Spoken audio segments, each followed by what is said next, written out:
Twitch has accepted. YouTube has accepted.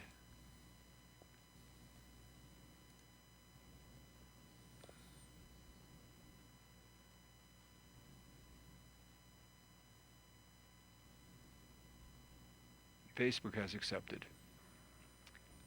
When you see the timer, it says on the air, you're on the air, okay?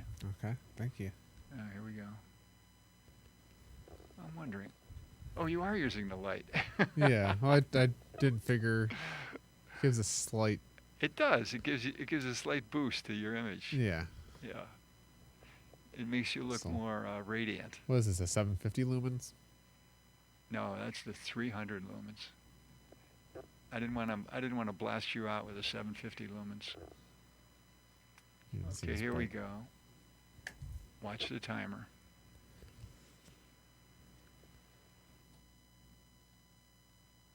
Hello, Think Twice Radio, and welcome to a show of Metachewy Livestream. So thanks for tuning in. I'm Metachewy, and this is my live stream. So today is a solo show. I'm going to do a couple different topics. I guess the theme of today's show is open. So open source, open data, open mic. So what do I mean by this thing? So first I want to talk about open source. So kind of what do I mean by open source, which is like a computing or software term. And then I'm going to get a little about the city of Buffalo and their open data portal. And specifically how the open data portal, or how I think it could be used in this upcoming term. And then open mic, I'm going to maybe be performing some, or I will be. I'm going to be performing some new songs and maybe build upon and improve upon my last open mic session that I did a couple of weeks ago. So thanks for tuning in. Let's get started. So first, let's start with open data. So I think I want to talk about open data in the context of the city of Buffalo and the new year, right? So I'm recording this right before Labor Day, and Labor Day is important because it's the end of the Common Council's recess. So every August, the Common Council, they take a month off from their, exhausting job as council members, and they go to the Bahamas or they go on vacation. I don't know what they do, but they take the entire month of August off. And after Labor Day, they come back. So the city of Buffalo has a fiscal year. So their fiscal year runs July 1 through June 30th. So the fiscal year starts on July 1st. But really, I think that September 1st, or the return after Labor Day, is really the official start of the city's year, because the fiscal year starts June or July 1st. But in the month of July, the council is really just coasting. They're not doing anything. They're kind of literally just dragging their feet till their August recess, and they go on recess for the whole month of August. So really, that 2-month period between July and August is a perfect time for them to kind of just shuffle things through that they don't want to see. I think one example is in July, they received and filed the Common Council item about the city clerk being paid over $500,000 to not work for the city. So it's a good time to do house cleaning, where they kind of just sweep stuff under the rug because no one's paying attention in the middle of summer. But Labor Day is the first. It's really the start of the new kind of official Common Council year. And I think so the open data portal, I think, can be used. So I think there's really three major kind of, I guess, meta or macro themes that I think are going on in the city now, that I think starting in this new kind of council session are kind of the big emerging storyline. So the first is that there's rumors, and it's probably the worst kept secret in town, that Mayor Byron Brown is looking for a new position, right? So the mayor is trying to leave being the mayor and find another golden parachute somewhere else. And right now, the most promising place it looks like he's kind of angling for is OTB, which is Off Track Betting Corporation, which is I'm not 100% sure what exactly they do, but they do some sort of gambling, or it's like a state agency bureaucratic board. But essentially, you had a couple executives that left and got severance pays, and now that position's opened up. And actually today, as I record this, OTB was supposed to hold a meeting to discuss their executive director search, and they actually ended up canceling that meeting. So it's very unclear what that means. But it's very clear that if the Mayor Brown had his wish, he would, sunset off into a new position, which of course would mean new leadership for the city. So Chris Scanlon, who is the current council president, the South District council member, he is the council president. And if the mayor were to leave his term, he'd become the acting mayor. And actually was an important deadline because we've now passed the deadline that if the mayor did resign, there would be no election this coming November. The election would then be offset to 2025 in November.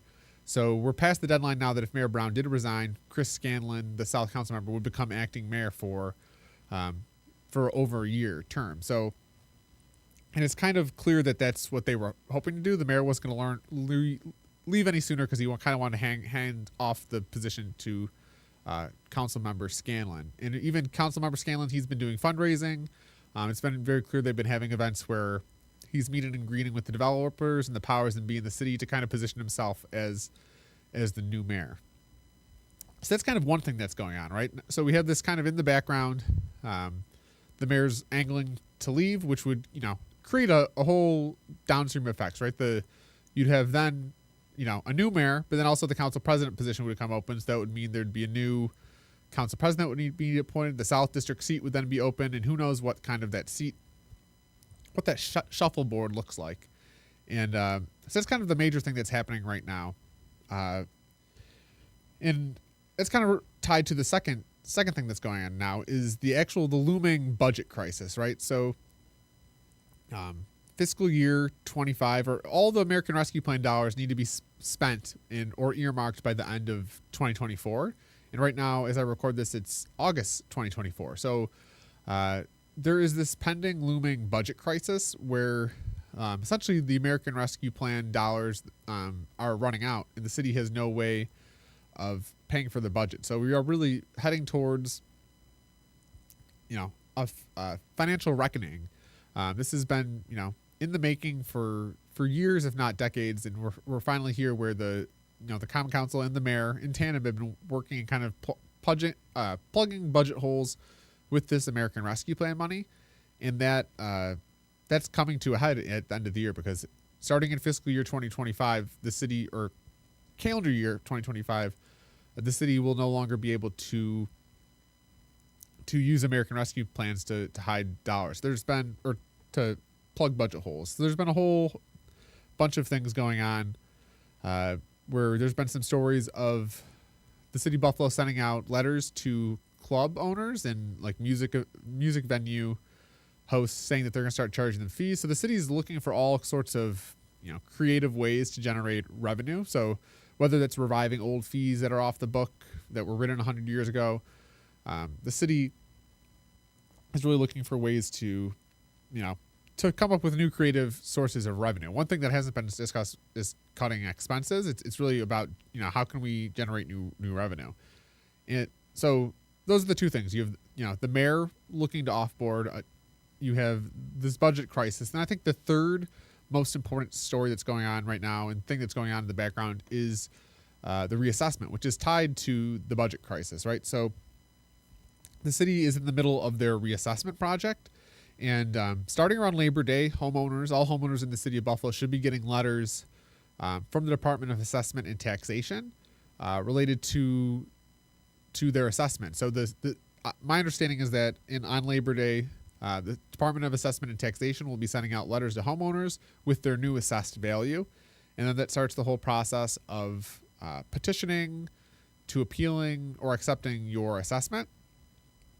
And why the assessment matters is the assessment is really is kind of a way of distributing the tax levy. So the tax levy, again, coming back to the budget crisis, the tax levy is how the city raises money. So it's very clear that the city has a looming budget crisis. And one of the things that is most likely, and if I were a betting man, I'd put my life savings on it, that next May when they redo the budget, they're going to try to increase the tax levy. So they're going to raise not just the tax rate, but the raw sum of dollars that they generate from the tax base. And that tax levy that burden is then distributed to the assessment roll, which is a list of properties. So those are the main three things: the mayor shuffling, the budget crisis, and the assessment that's a part of the council and the mayor's and the city's strategy to plug the budget. So those are kind of the three stories, or the three kind of large meta narratives that I think are going on now that are of high importance as we enter this new council year. So now that I kind of explained the top I think 3 issues, there's more going on, but those are kind of the 3 major tectonic plates that are shifting. I think are the most important things that are going on right now to be aware of.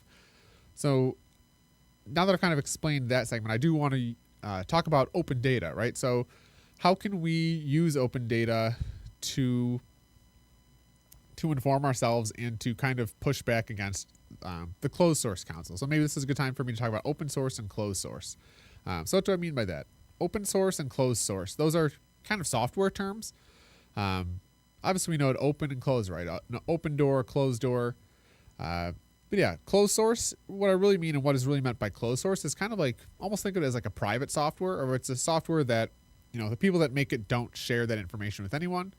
And open source is something that is not closed. It's the opposite, right? Code is freely available. So I think a good example to kind of illustrate that is Britannica versus Wikipedia.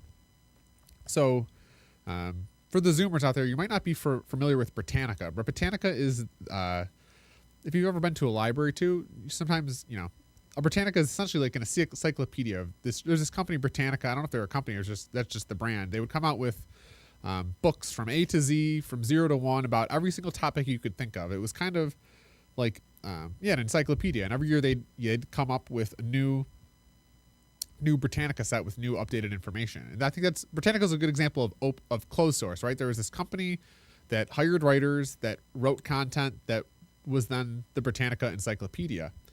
And really, Britannica's not around anymore because why? Because it was closed source and it got beat by an open source alternative, which is Wikipedia, right? We're all familiar with Wikipedia.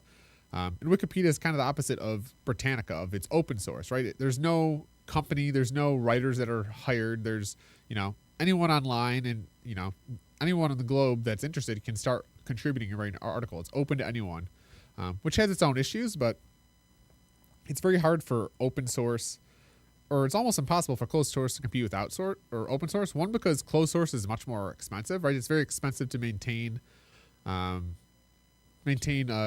list or a group of, employees or contractors to write content. It's much cheaper to just rely on volunteers that are genuinely passionate and will do things for free.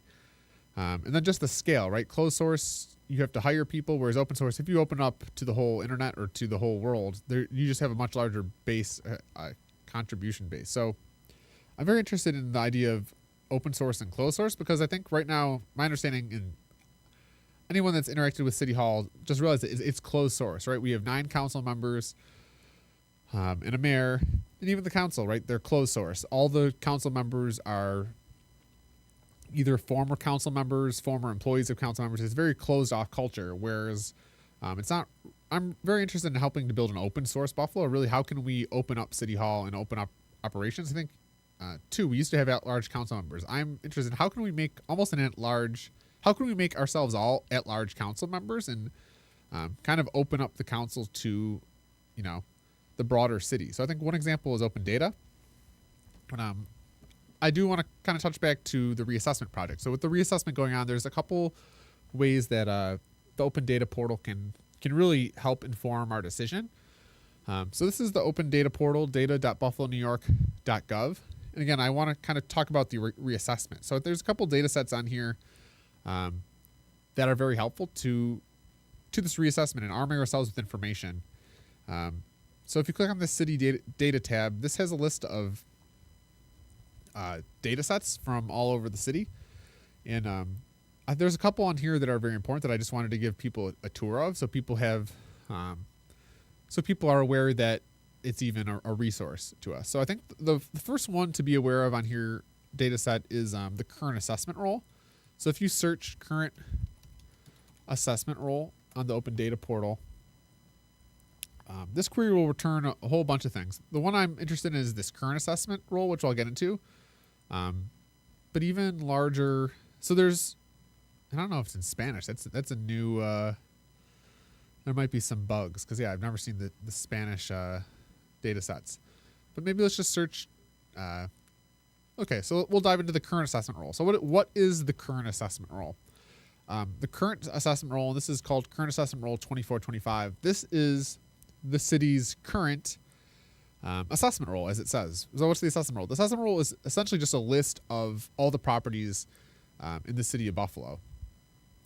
So the assessment roll is literally, you can think of it as like the tax base, right? So there's a tax levy of the city needs to generate X amount of dollars, and that X amount of dollars is then distributed amongst, Y number of properties. So it's literally just essentially the master list of all the properties in the city of Buffalo, and all those properties then are responsible for carrying the burden of all the taxes that the city needs to be raised. So essentially, when we talk about the reassessment that's coming up, 25, really, this whole project is really just about editing the current assessment roll, making edits to it. So in software, we'll talk about read-write privileges, right? So as closed source, the council and city hall is closed source. So the assessment and taxation has the unique privilege of having read-write access to this current assessment roll, right? They can make edits and changes to it, but they do need to go through a process to get permission. But they are the keepers of the list.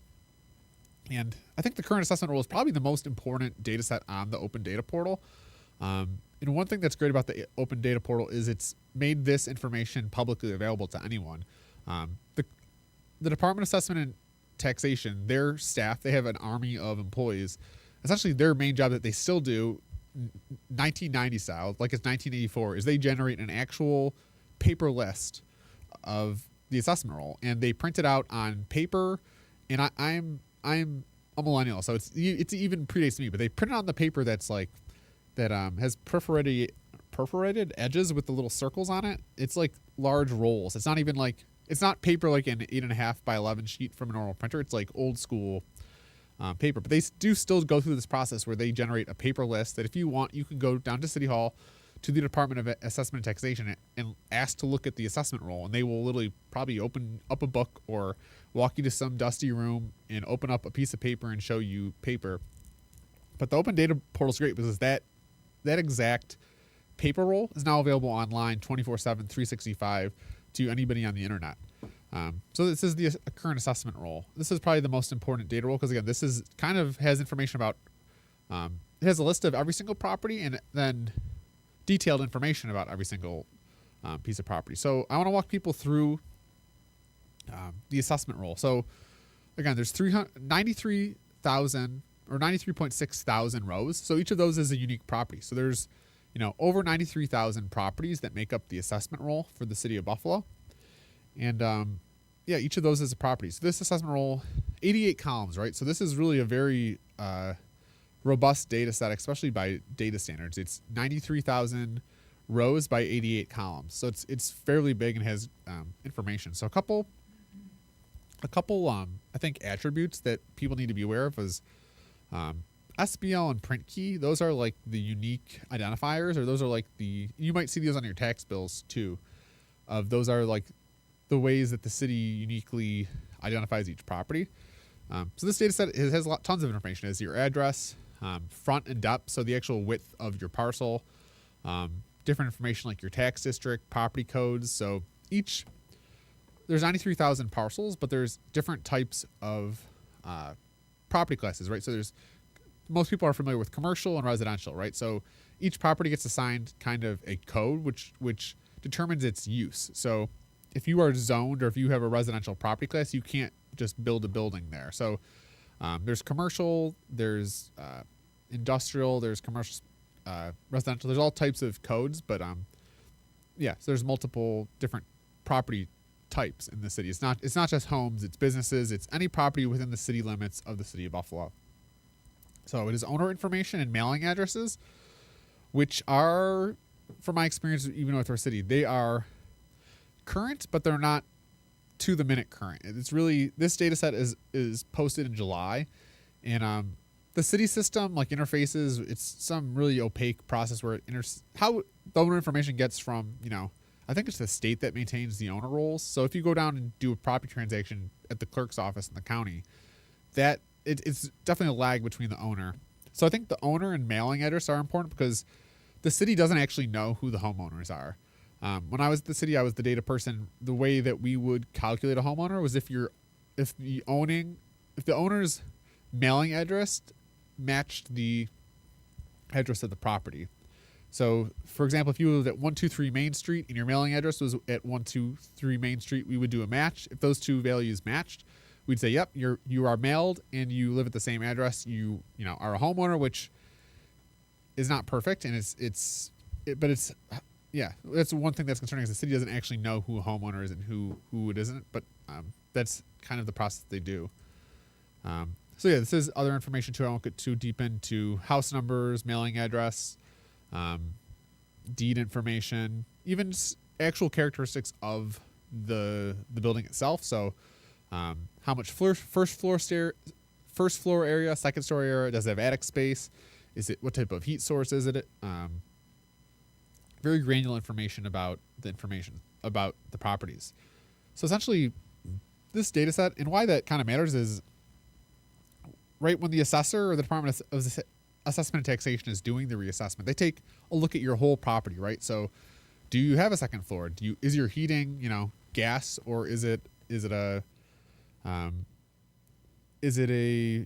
forced air? Because all those kind of attributes determine the value of your house, right? So really this data set is how the assessor looks at that information. So that's the assessment roll, which again is kind of just a very general, it's the city's, list of all the properties in the city. So really the fight for the reassessment is just to divide the tax. You can think of the tax levy as this giant pie that needs to get divided amongst the 93,000 properties. And the reassessment process is deciding how that pie gets divvied up. So that's one data set, is the current assessment roll. And if you go on the open data portal for the city of Buffalo and just search assessment roll, you can actually find historic assessment rolls. So this is the current year, fiscal year 25 or 24-25, but they have assessment rolls from a bunch of other years too, 29, 20, 27, or 2017, 2018. And I think it was prior to 2019, the assessment had not been done for 20 years. So if you actually go back and look at the 17-18 assessment roll, for example, and then compare it to this year's assessment roll, you can actually see how the assessment roll has been changed over time. So the assessment roll, that's one important thing to know is, again, assessment roll is like a list of all the properties in the city. A couple other data sets that are on here that I think are important are the actual tax rolls themselves. So there's the assessment roll, which is a list of properties, and then the tax roll, which is essentially assigning values to those assessed properties of what they owe in taxes. So if you search tax roll or just tax on the open data portal, you'll get information about tax. So tax districts, true tax roll, and that's the thing. So there's the assessment roll, but then there's the tax roll. In the tax roll, there's actually two different types of tax roll. There's the true tax and the tax roll. And I'm going to try to explain this the best that I understand it, but even I am not 100% sure of what that actually means. So essentially, the true roll or the true tax is kind of what the property should pay. In a perfect world, in the world where tax levy is divided by assessment roll, the true tax is the data set. But the tax roll sets the true tax. So what in the ideal universe, what should that property be paying in taxes based on its assessed value? Very cut and dry. Then there's the tax roll, which is different from the true tax. It's kind of the real world, right? So what does the property actually pay? So it's important to keep in mind too that every property even is eligible for certain like exemptions, right? So for example, like homeowners, if you're a homeowner, there's the New York State STAR program, which is a program that helps homeowners with their local taxes, where you can actually apply and say, hey, I'm a homeowner, I live locally, and then the state will send you a check to help with your bill. So for example, I'm a homeowner, and this is the first year where I applied to the New York State STAR program, so my property got a tax exemption, which was part of the STAR program. But there's other types of exemptions too, right? So all nonprofit and religious organizations are exempt from paying taxes. So they have their own exemption. And then, of course, our favorite and the people that benefit most from exemptions are the developers, right? So very, very wealthy, high-value properties get all sorts of benefits and exemptions that are listed in here, which then brings down the true tax to the actual roll. So you can think of the true tax as, the ideal world, or, and then the tax roll is like the real world, what they actually pay. So there's like the true. So yeah, so 3 lists: assessment roll, which is a list of properties; true tax, which is what those properties should pay in taxes; and then tax roll, which is what those properties actually pay in taxes. So let's first start at true tax, because the city's most recent, or let's see if I search 25. So the city's actual 24-25 true tax data set is on the portal, which looks like by a simple search it's not popping up. Here we go. So I searched true tax 2025 and it popped up. So this true tax data set. So true tax 24-25. So this is the true tax, or what assessed properties should be paying in an ideal world in taxes. So this has information. So essentially, this is the battle for assessment is over the values in this sheet. Is what should members of the assessment roll, what should their true tax be, and that's all based on the assessed value, right? The higher your assessed value, the higher your tax your tax values will be. So this true tax has a lot of information in it. It has, house number, your first tax installment, your second tax installment. So again, when you get a city tax bill, you paid in 2 increments. There's the first half and the second half. And one thing I've heard, multiple homeowners and taxpayers kind of rant against and kind of complain is that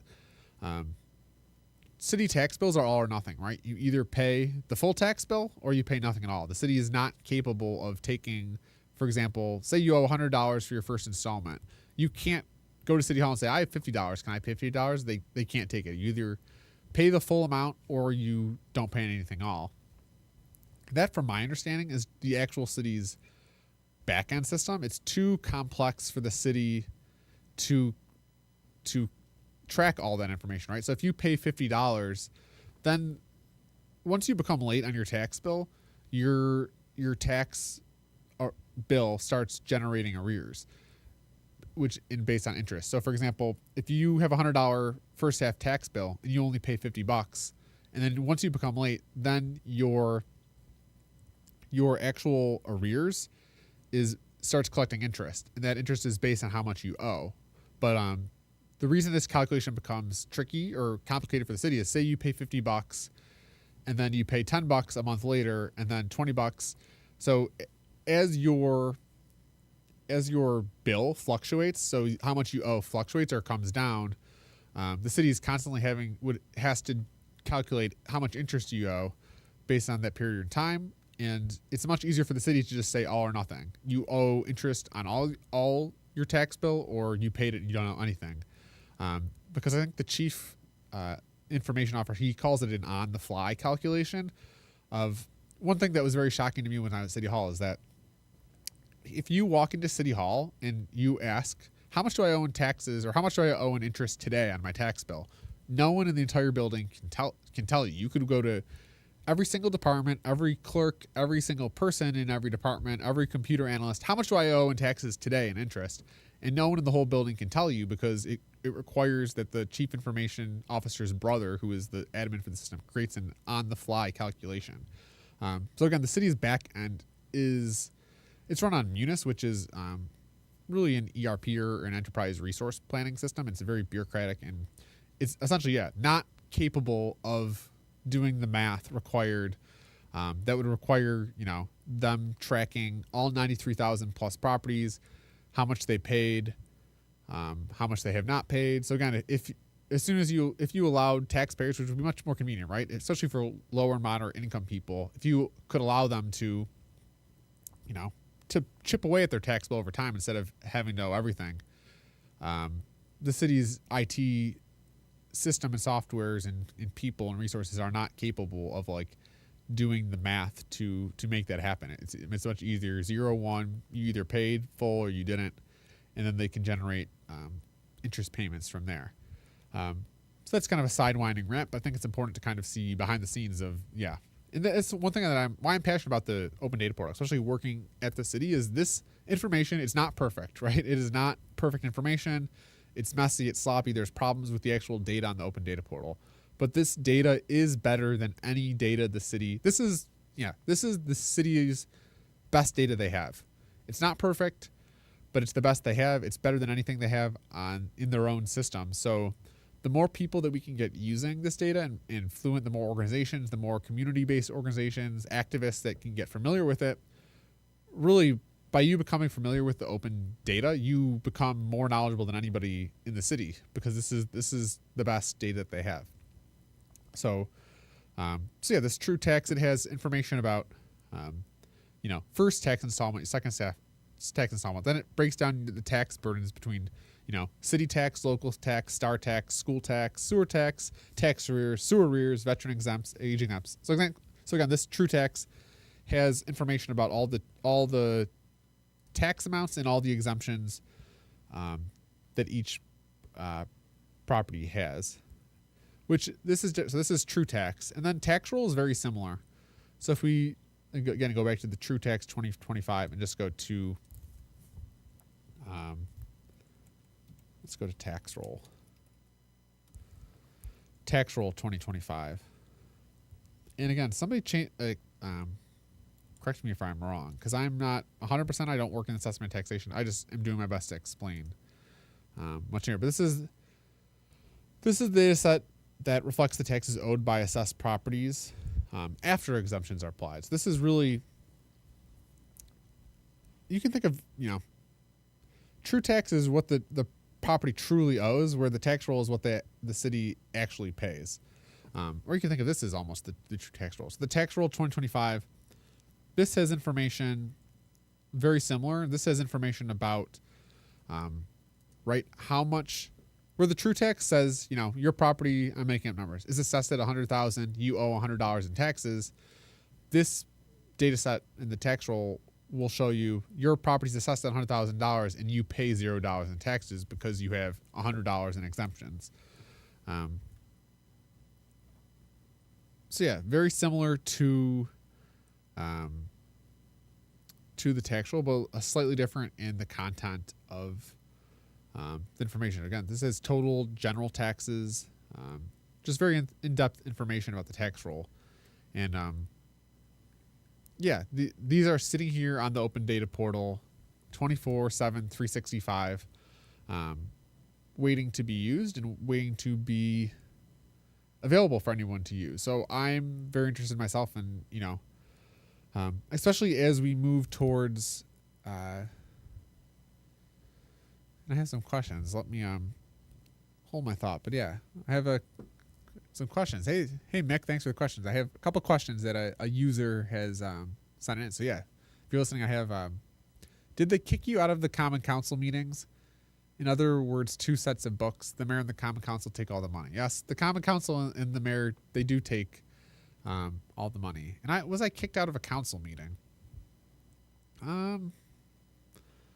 I was not kicked out of a council meeting, but I was approached by my union president at a council meeting, and then I was fired a week later because I was at a council meeting.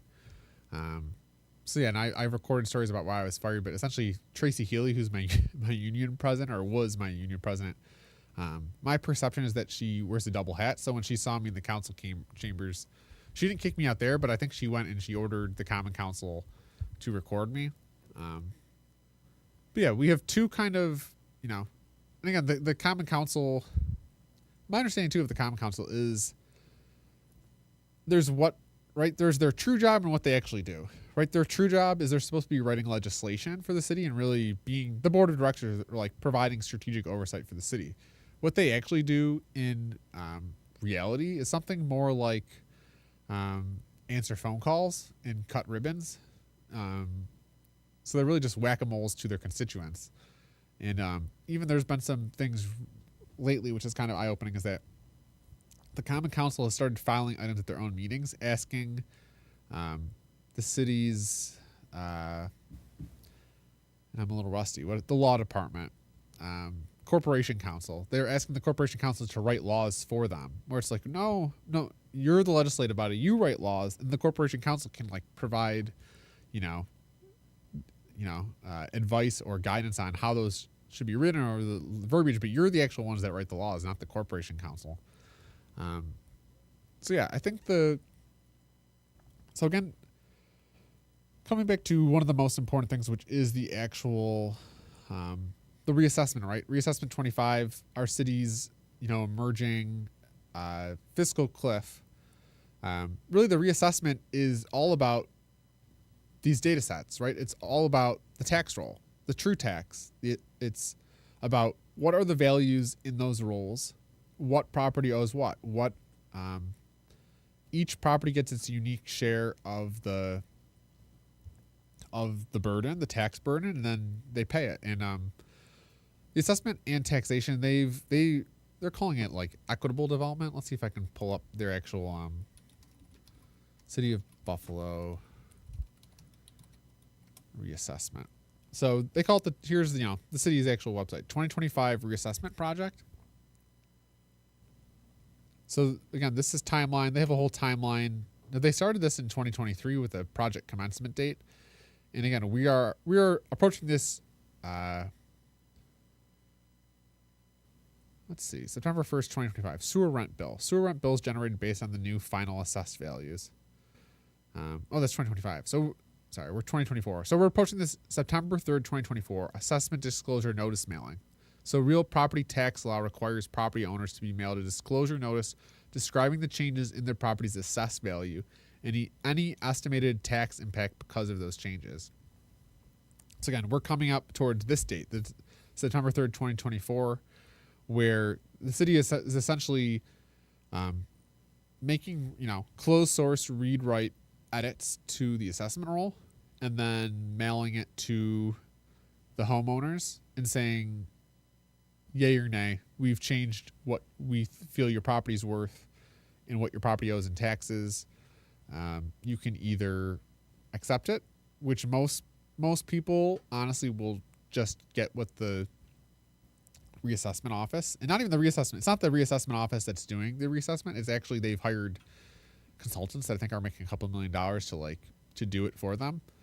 And most people will honestly just get what is handed them. One, because they're not familiar with the process itself and don't know how to appeal, don't know how to go through that process, and just don't have the resources to hire lawyers and accountants and researchers to fix it. But yeah, we're approaching this date where the city will be sending out reassessment information, and that will happen. And really, I think then as part of the kind of appeal process is each homeowner will then have the opportunity to argue their case. There's a couple different iterations of it. Like the first time you just go and you casually kind of shoot the shit with the reassessor consultants, and I'm sure they said, oh, it's real casual, but I'm sure they're taking out that information and going to the assessment and identifying potential problem property owners and either discouraging people to undo it. But yeah, it kind of gets more serious. Then there's a second one where you actually present your case more formally, and then there's a third one which is binding, which you actually need a lawyer to do that. But essentially, from my understanding, because I did go to the Fillmore District reassessment meeting, is the city's assessor and assessor consultants, they essentially pick 5 properties that are like your closest or similar properties, and then based on what those properties are valued at, that's how they come up with your assessment tax bill. So actually another data set on the open data portal is tax districts. So we're all familiar, or we should, a lot of people are familiar with, the different geographies of the city. There's council districts, right? There's 9 council districts, many of which are gerrymandered. Then there's, there's zip codes, there's census tracts, census blocks, block groups. And one geography that I wasn't familiar with that I learned during the assessment is the actual tax districts or tax neighborhoods. So this tax district there's actually, I think this is a map, but there's actually different this looks like it only has 14, but there's actually, the city breaks up different tax neighborhoods for the sole purposes of assessment and taxation. So essentially the tax neighborhoods, which, they'll pick for your property the 5 closest properties in your tax neighborhood. So, a property on the, north side of the city will not be compared to a property on the south side. But those districts, I think there's like 490 of them. Never heard of that geography before, except through this process. But that information is on the neighborhood. Let's see if I can find it, because I know I did see it on here. Maybe I'll share this in the comments after, if I can't find it here. Tax neighborhoods. Huh. I'm not seeing anything. I think on the reassessment project there might be reassessment resources somewhere. Buffalo tax neighborhoods. So these neighborhoods boundaries are used to evaluate properties within. So again, this is like the comparable. And I did see an electric copy of this somewhere, but I'll find. But yeah, the city has all these different tax districts that they assign. So for example, 240, or let me see if I can zoom in here. Like neighborhood 240. This is a giant neighborhood, which is its own tax neighborhood. So these tax neighborhoods, properties in here will only be compared to each other. And this says, I don't know how they make up these neighborhoods, but I mean, you can see some, again, I'm just looking at this with an auditor's eye of, this 801, 803. I mean, some of these are such small geographies of what's the purpose of,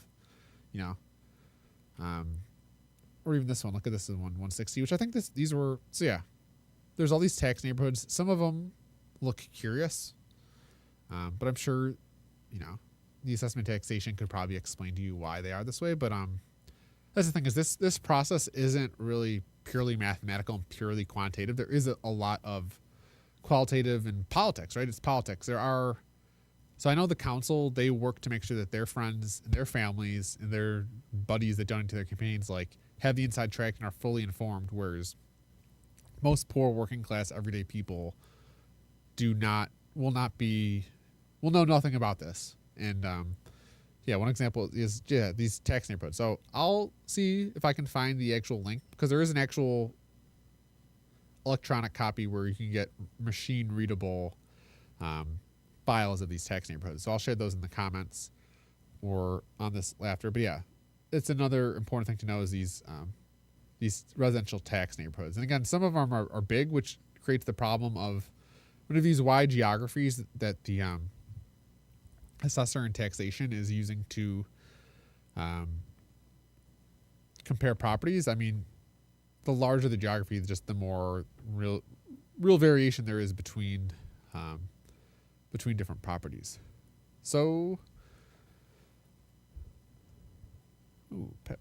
So yeah, that's kind of an overview of the open data portal. And yeah, I want to try to help to make the city of Buffalo's reassessment and even this coming new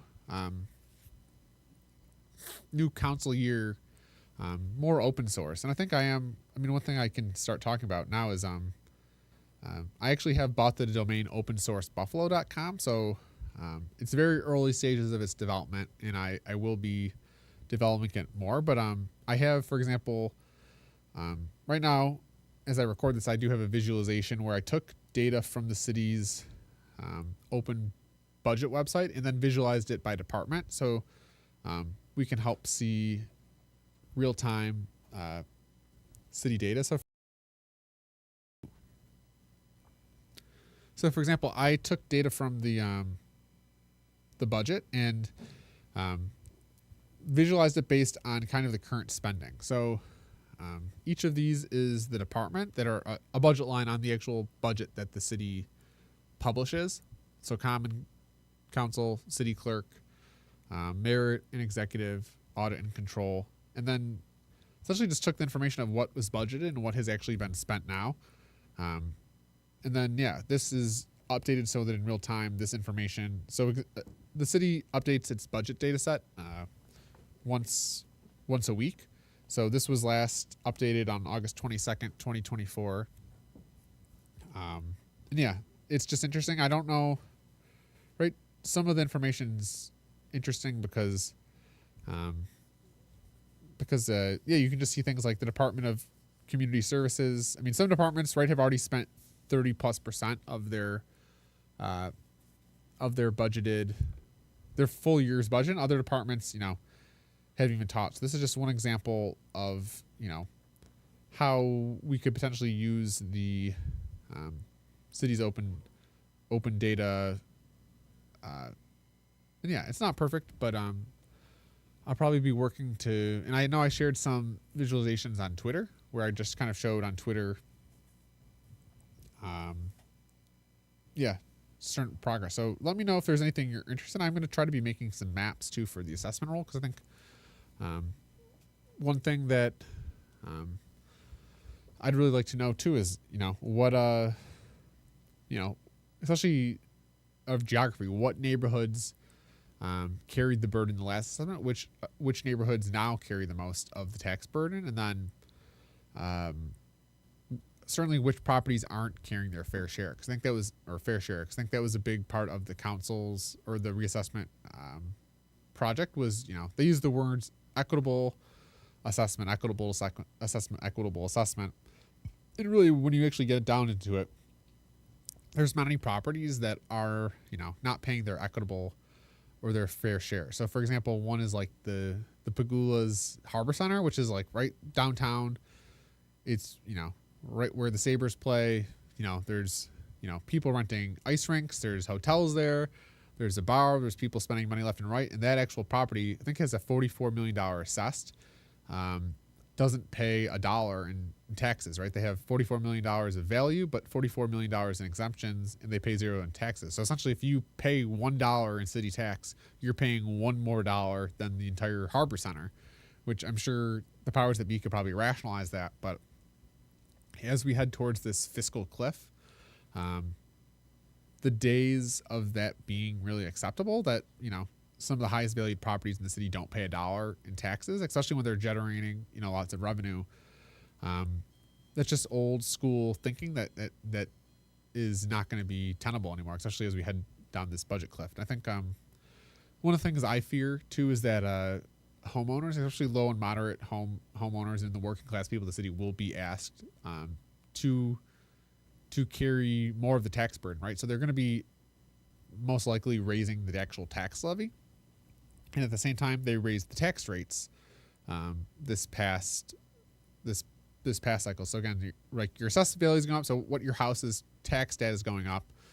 The rate at which you pay taxes on that higher tax assessed value is going up. And then the actual, full pie that we need to bake every year as a city taxpayer is also getting bigger. So everything's going up almost exponentially. At the same time, people's wages are staying stagnant. Costs of maintaining a house are going up. So building supplies, wood, nails, drywall, copper, everything's going up in price. So it's just, we're heading towards a thing. And essentially this is a good, I think, pivot point too, to kind of determine the future of the city. So again, kind of coming full circle to, the mayor shifting. I think if the mayor does step out, we have a new leadership. If we head towards this financial cliff and the reassessment, this is a time for the city to really give me time to pivot and to go in a different direction. And I think I'd love to see that direction be more open source, be more open data, and use better use of the city's main resource, which is the people and that inhabit the 93,000 parcels on the tax roll. So it's a long-winded reassessment explanation and deep dive. So let me know in the comments if you have any questions. And I know I'm speaking to a very niche audience, but if this interests you or you have any questions or interested too in how, in the reassessment and not fighting, but fighting the closed source assessment process. So I did open source open data. I got about 10 minutes left here. So I'm going to pivot to open mic. So give me a second to reconfigure my setup. I'm going to be singing some songs. So let me talk as I set up here.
Chancellor on the brink of bailing out the bankers. They're bankers, Lord.